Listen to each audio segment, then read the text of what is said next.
Ah, yes, what a pretty badge, pretty badge. I love my BMW badge. Yes, there's another one. Yes, because I'm badge man. Yes. Alfred, it's lunchtime.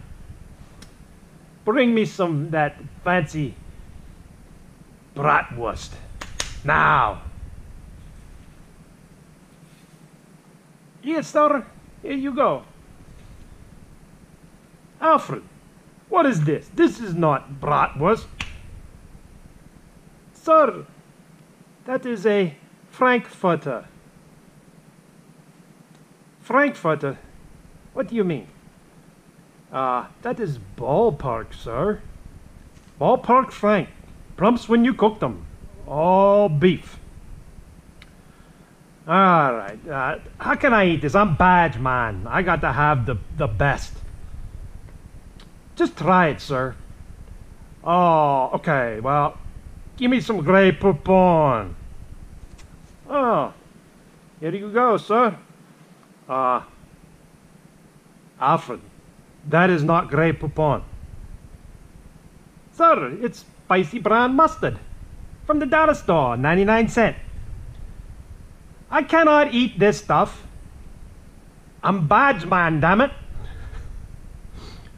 Well, just try it. You'll like it. Alright, we'll put some on. Damn it. Okay, let's try this out. Come on, get out of there. Alright. What's that red stuff on there too? Sir, that's Creole seasoning. Try it, you like it. Okay, we'll try it. Alright, what do we got here?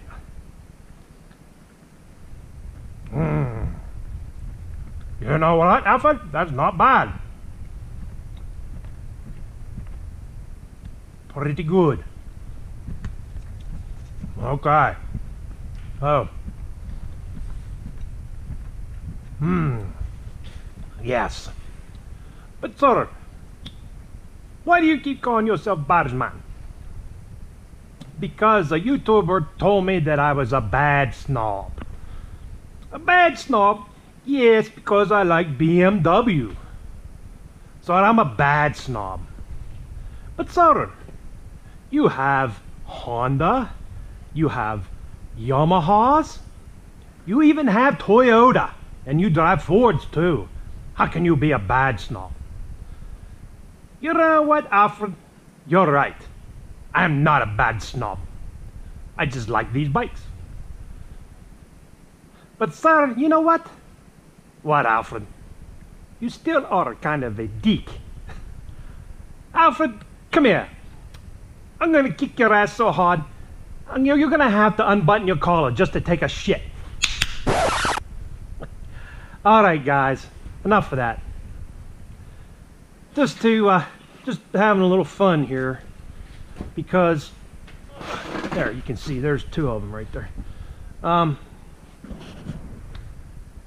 I was looking for videos on the new Scrambler 1200 from Triumph, and there wasn't a lot out there. And this one guy that I watched some of his videos, but I quit. He kind of pissed me off because he was comparing a Chinese bike to a Yamaha XSR 900, saying that the Chinese bike was better in some ways. I'm like, are you kidding me? But you got, I'm not putting any, I have never put anybody down. I've seen this on YouTube before. Other guys have been accused, guys that have these kind, European bikes or whatever, the more expensive bikes, they get bashed or whatever. There's class warfare going on in the motorcycle, and I don't get it, because I don't give a crap what you ride. I just like to see the people ride. I don't get it, and you'll never see this bike or any of these bikes sitting at a Starbucks.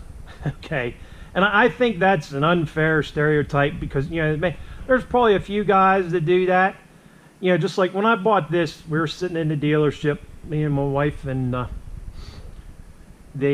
guy come in. He must have just bought one, and he was walking out the door. He had the full climb gear on. He had the neck brace. I mean, that went up behind his helmet, and his helmet hooked to it.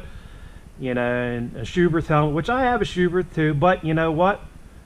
I got the thing on sale for like $520.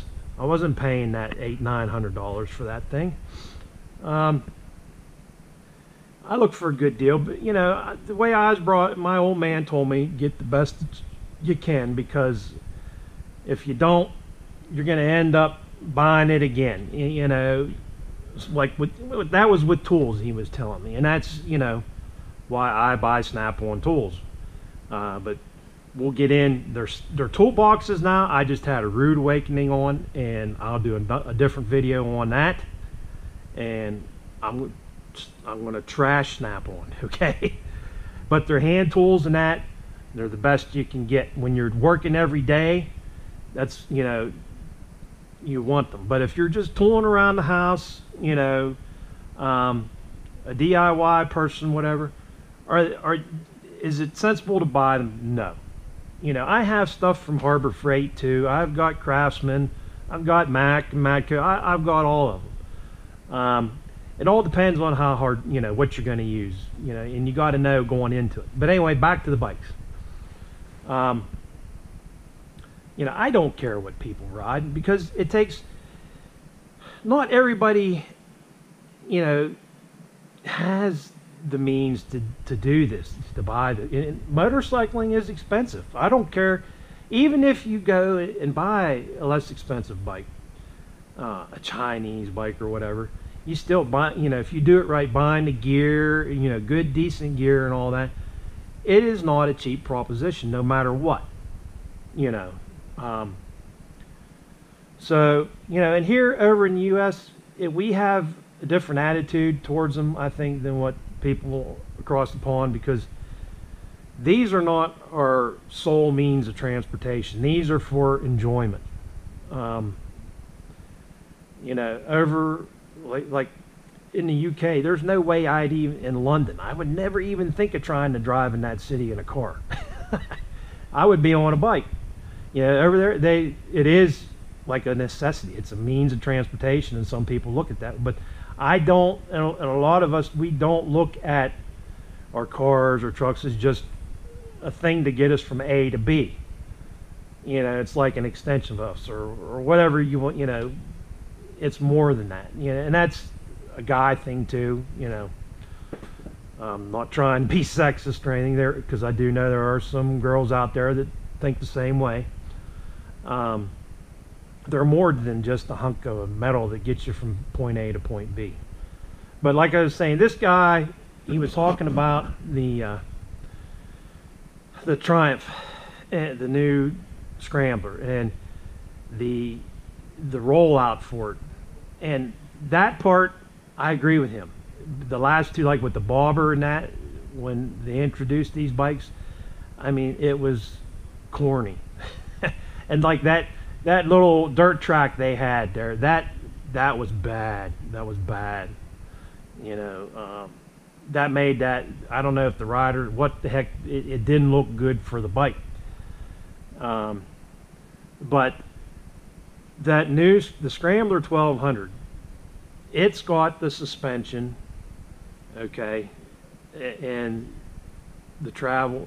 That is more of a Scrambler than what any of the other bikes in that class are. You know, the Desert Sled, I think, upped the game, and that's what caused Triumph to say, whoa, we better, you know, take it up a notch. You know, the Street Scrambler, that's not for off-road. This new one is, but it's still heavy. But, you know, like I said, there wasn't a lot out, so I watched this video, even though this guy had quit watching this guy. And one of my subs had made a comment about it, you know, about him trashing the bike. Yeah, he's a Triumph guy too. And, you know, I kind of, the guy that did the video kind of got smart back with, you know, and so I felt like I had to jump in and put my opinion out there that I think, this guy, if the bike costs more than $5,000, it's not worth it to him. He trashes anything. Like I said, I couldn't believe he was comparing that Chinese bike to that Yamaha. There's no comparison there. But I'm not putting the Chinese bike down. It's built to a price point, and if that gets somebody into the sport of riding bikes, great. That's people got to start somewhere, and they are getting out of control. The prices on any of even the Japanese bikes. Pretty soon it's going to be, if you own a Japanese bike, you're going to be a badge snob too, because the prices are up there. But the reason I buy these, because number one, it's just I like them. I've been a mechanic all my life, and I look at these little details in these things. It's just, to me, the material. I look at the materials. You look at the welds, the fasteners. How they hold up. This bike's been through 3 winters now, and there's no corrosion on it at all. And that's because they use better materials, and I try to take care of it. But you look at these other bikes, less expensive bikes, a year or two, you see things rusting and that. And one thing I'll even say, Ducati, mine so far is good, but you look at some of these Ducatis, the exhaust pipes are rusting and that, they look pretty crappy. And that shouldn't be, because it is a premium bike, and that's one thing that I ain't crazy about with them, and hopefully my Monster won't do that. But I'm not afraid. Like these panniers, they're Chinese, they're made in China, but I saved $800 by getting them, and all they are is to transport stuff. Sure, the BMW ones are a lot nice, and other ones too. Like the latching system, how they attach is a lot better. But I've got no problems with these. They've been keeping the water out, keeping the stuff dry, and for what they cost, I can't complain. So yeah, why do people got to be that way? Be happy someone's riding bike. And this guy's like, he's like, I bet you're a badge snob, because as a fact, I know you are. Well, okay, you don't know me, man. You don't know me. Yeah, I have this stuff, but like my jeans, I go to Walmart, Rustler, $12. I'm a t-shirt and jeans kind of guy. This stuff here, it's just the bikes and that. Like, so I would not, Ford, I'm a Ford guy, but Lincolns, nah, don't interest me. Any Cadillac, any of those fancy cars, that doesn't interest me. Even the BMW cars. You know what I used to call BMW? Big money waste.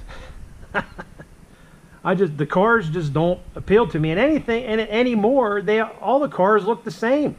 It's crazy. They all look like BMWs. I think they're all copying. But you buy what you can. Buy the best that you can with what you got. And if it wasn't for guys out there buying these more expensive bikes, then they come up on the market used at a more affordable price for guys. It gets it in their price range now. If it wasn't for them going and buying these bikes, it wouldn't filter down, to other, people. And plus the technology, like the S1000RR, when that came out, that changed the game. All the other manufacturers had to up their game. When BMW come out with the ABS on the bikes, that was another big. And not saying the Japanese, they've made, they've come out with new things, because like in the 70s, they were really the only game out there, big time. But even like Ducati and that, the Desmodronic timing system on that to get more RPM, you know, so you don't have the valves floating and that, you know.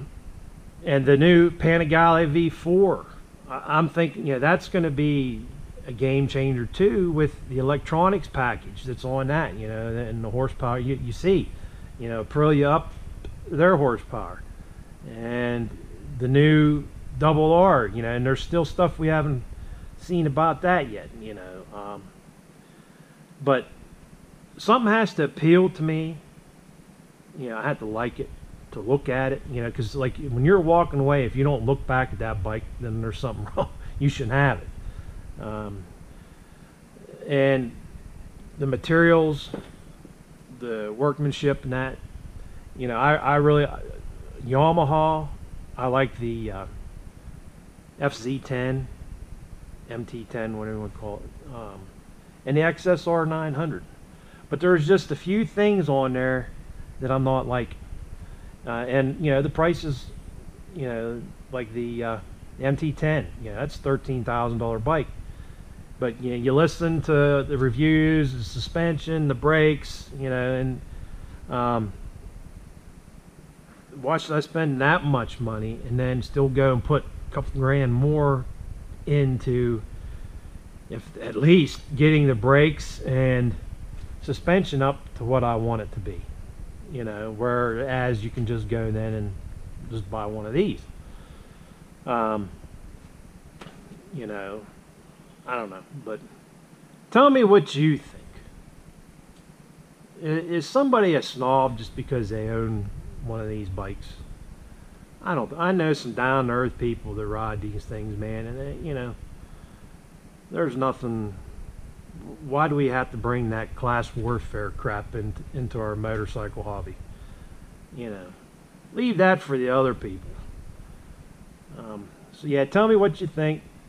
And now that winter's here, we got nailed pretty early in the year, and the anti-skid and all that's really out really bad. So I don't know when I'm going to get to ride again. So all summer I talked about doing some product reviews, so looks like I'm going to do that.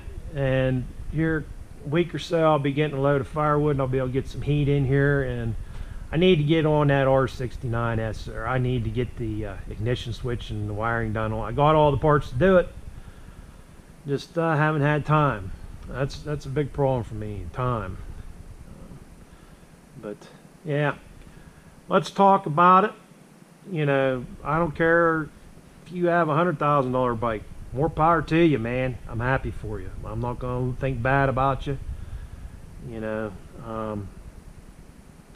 that's just how our world works, you know. And a little public service announcement. It is wintertime, and people living where it's snowing. First snow on the road, slow down. I'll tell you, I see it. I see it. Just because you have all-wheel drive does not mean you can go 70 miles an hour down the interstate. Okay? Or even 55 or whatever on the back roads. Slow down. That all-wheel drive does not make you invincible. Yeah, that you still only have 4 contact patches, and if it's not solid, that car is going to lose its traction. And I'm telling you, I see it every time there's a snowstorm. You people, you need to slow down, you know. And maybe there's nobody out there that does it, but you know, slow down. And here, I don't know about other states, but here in Pennsylvania, you got to clean the snow off your car. Get one of those snow brooms, where that's what I have here. It's just like a foam thing on a handle.